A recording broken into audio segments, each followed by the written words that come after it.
에스겔 39장까지 이스라엘의 회복에 관한 예언 말씀이었다면 40장부터는 이스라엘 회복과 더불어 하나님께서 이제 임재하여 주실 새 성전과 새 예배 그리고 새 땅에 관련된 이 예언 말씀이 기록되어 있습니다.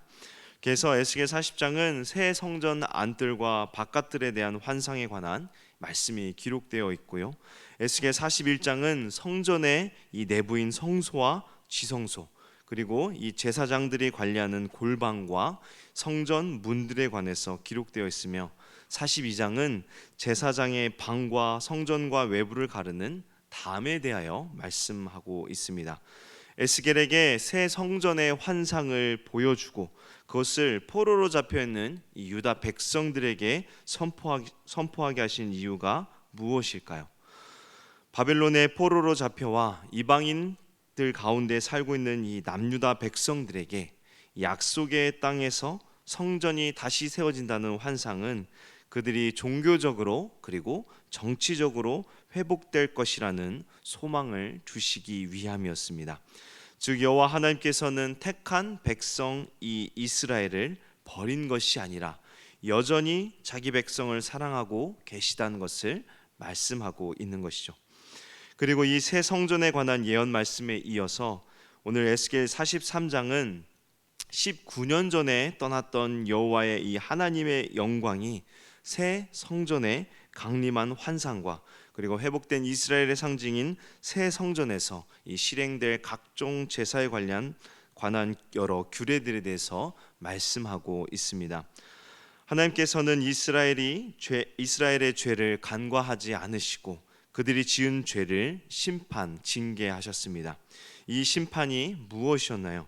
하나님께서는 바벨론을 이스라엘을 징계하는 도구로 사용하사 예루살렘을 침략하여 진멸하게 하셨죠. 무엇보다 이스라엘 백성들에게 있어서 하나님의 이 심판의 증표는 바로 성전이 무너지고 파괴된 것이었습니다. 성전은 하나님의 임재를 상징하는 것입니다. 하나님의 임재라 함은 하나님께서 이스라엘 백성들과 함께 하시어 그들을 보호하시고 그들을 책임져 주신다는 것입니다.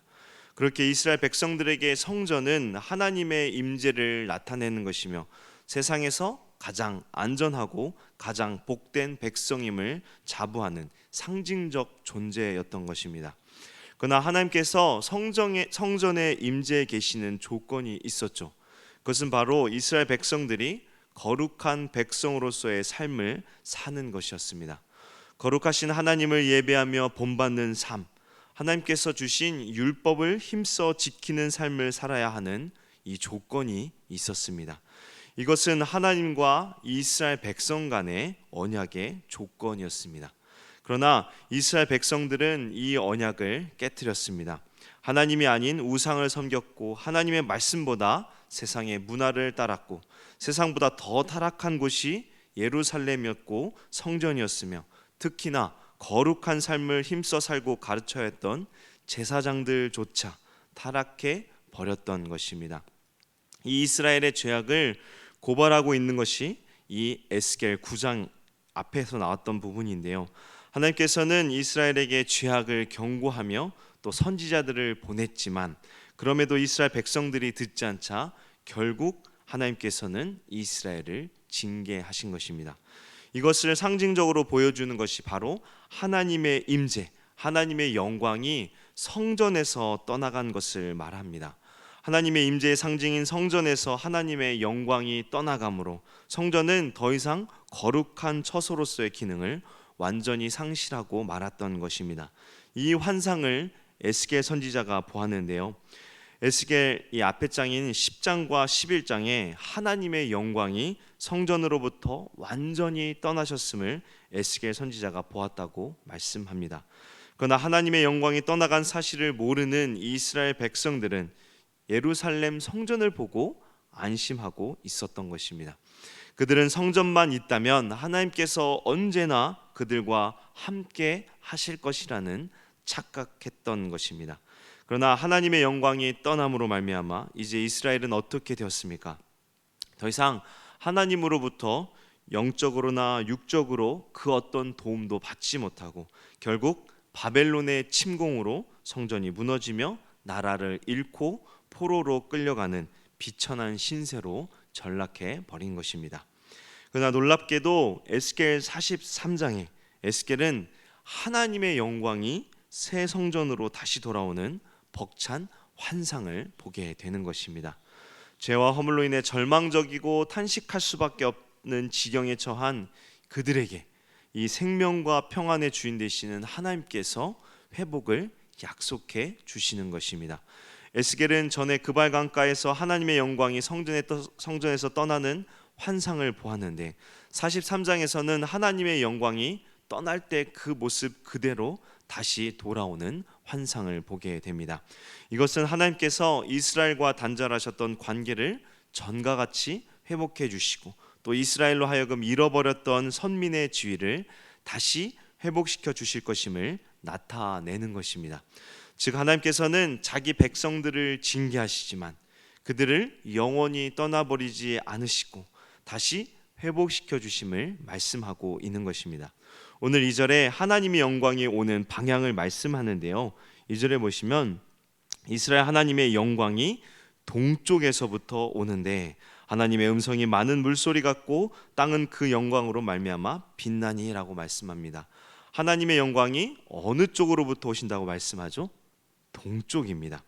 4절에서는 여호와의 영광이 동문을 향하여 성전으로 들어간다고 말씀하는데요. 4절에 보시면 여호와의 영광이 동문을 통하여 성전으로 들어가고 라고 말씀합니다. 역시 동쪽 방향을 말씀하고 있습니다. 그리고 하나님의 영광이 떠나는 장면이 기록된 에스겔 10장과 11장에서도 하나님의 영광이 동문으로 떠나가셨다고 말씀합니다. 동쪽 방향을 계속해서 강조하고 있는 것이죠. 사실 이 동쪽은 중요한 의미를 가지고 있습니다. 창세기 3장에서 에덴 동산의 동쪽에 그룹들과 불칼로 지키게 하셨다고 말씀하는데요. 이는 에덴 동산의 이 출입구가 동쪽에 있다는 것을 뜻하는 것입니다. 또 모세에게 명하여 짓게 한 이 성막도 그 출입문이 동쪽으로 되어 있고 민수기에서도 이스라엘 백성들이 이동하는 순서를 보면 동쪽에 위치한 지파부터 먼저 이동하도록 명령하신 것을 우리가 볼 수 있습니다. 이처럼 구약 성경에서 동쪽은 출입이 시작되는 곳이고 진행하는 방향의 중심축이었습니다. 즉 동쪽은 하나님의 임재의 시작이 있는 곳이며 구원과 은혜가 있는 곳입니다. 그런데 하나님께서 이 동쪽으로부터 오셔서 동문으로 해서 성전으로 들어간다는 환상을 에스겔에게 보여주신 것은 하나님께서 다시 택한 백성을 심판을 시행하신 이후 다시 오셔서 은혜의 회복을 약속하여 주시는 것입니다.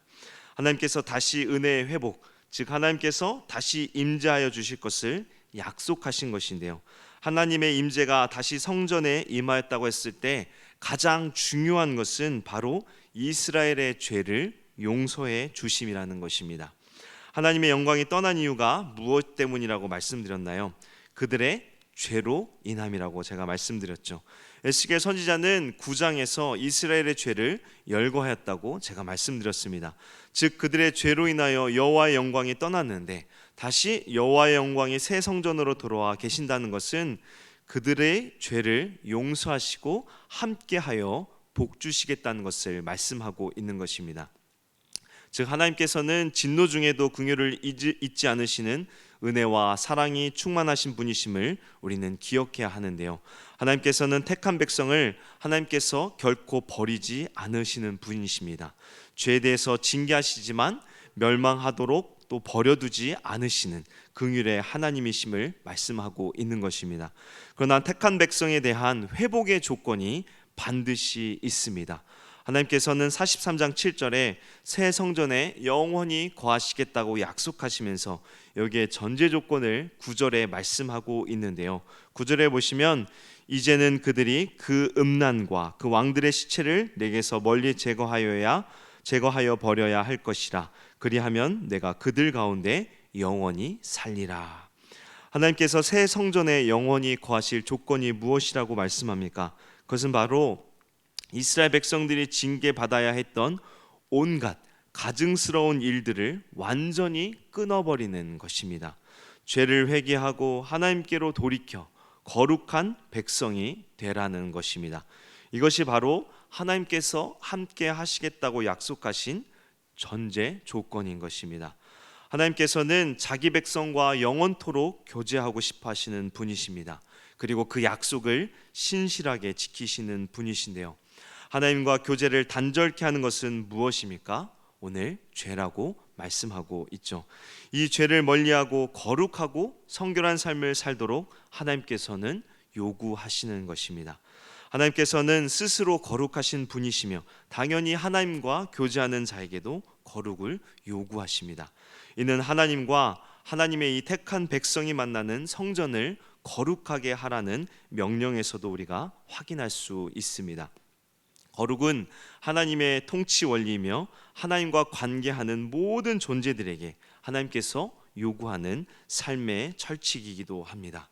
그렇게 우리는 성결한 삶을 살도록 힘써 노력해야 할 것입니다.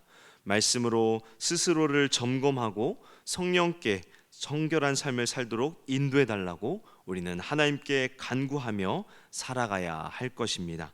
그럴 때 하나님께서는 우리와 맺으신 언약을 신실하게 이루시고 구원의 충만한 은혜를 베풀어 주실 것입니다. 에스겔 43장에 하나님께서는 새 성전의 회복을 약속하시면서 새 성전이 회복될 때 그의 백성들과 영원토록 함께 하실 것이라고 말씀합니다. 그것은 예수 그리스도께서 또 다시 오심으로 성취되었고 또 다시 오심으로 모든 것이 완전하게 이루어질 것입니다. 오직 주님만이 우리를 회복시키시며 주님만이 우리를 하나님과의 완전한 교제로 이끄시고 영원한 복을 누리게 하실 것입니다. 우리가 이것을 믿고 오직 주님의 대속을 믿는 자에게 주어지는 은혜라는 이 사실을 우리가 또한 기억하며 이 은혜를 오늘 하루도 굳게 붙잡고 우리가 성결한 삶을 힘쓰므로 하나님의 영광이 가득한 오늘 하루 되기를 주님의 이름으로 축원합니다. 함께 기도하겠습니다. 우리의 생명 되신 하나님, 오늘도 새벽부터 우리를 깨우시고 주의 말씀을 듣게 하시니 참으로 감사합니다. 에스겔의 말씀을 통해 새 성전의 회복과 그곳에서 하나님의 영광이 영원토록 함께 하시며 또 거룩한 주의 백성으로서 본분을 지키며 살도록 요구하심을 오늘 보았습니다. 세상 가운데 우리가 살면서 우리를 위해 대속의 은혜를 베푸신 주님을 굳게 믿게 하옵시고 하나님만을 의지하는 자들 되게 하옵소서. 또한 우리에게 구원을 허락하신 하나님의 은혜를 기억하며 하나님의 거룩을 세상에 드러내는 참 그리스도인의 삶을 우리 모두 살도록 우리를 붙잡아 주옵소서. 감사드리며 우리를 죄에서 구원하신 예수 그리스도 이름으로 기도합니다. 아멘. 지금은 우리 주 예수 그리스도의 은혜와 거룩하신 아버지 하나님의 무한하신 사랑과 성령님의 위로교통 충만케 하심이 새벽에 나온 주의 권속들 위해 지금부터 영원까지 함께 하시기를 간절히 축원하옵나이다. 아멘. 우리 시간